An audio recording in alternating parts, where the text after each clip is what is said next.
If the signs are the same, add the numbers and give it the sign. Well, with this problem, the signs are the same because it's known to be positive if there is no sign.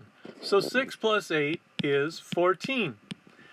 So if we have another problem, -5 minus 3, if the signs are the same, add the numbers and give it the sign. Well, the signs are the same. So we add the numbers. 5 plus 3 is 8, and give the sign negative. If the signs are different, and these signs are different, big number minus small number, and give the sign of the big number.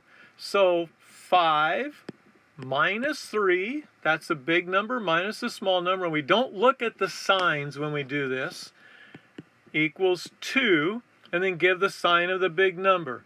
And the sign of the big number is positive. Let's try another one. 6 minus 12. Well, the signs are different. The 6 is known to be positive.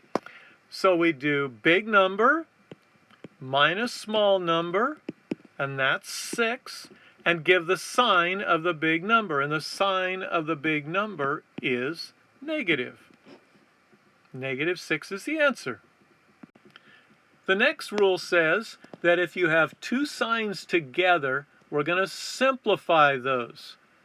If they're alike, it's addition. If they're different, it's simplified to subtraction. These two signs are alike, so we simplify to addition. And 6 plus 5, you bring everything else down that's not circled, is 11.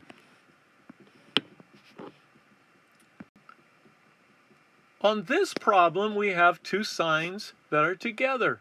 So we're going to circle them again. And just like the problem before, if they're alike, we simplify to addition.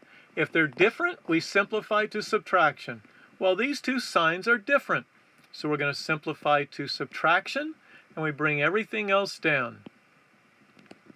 And 8 minus 3 is 5.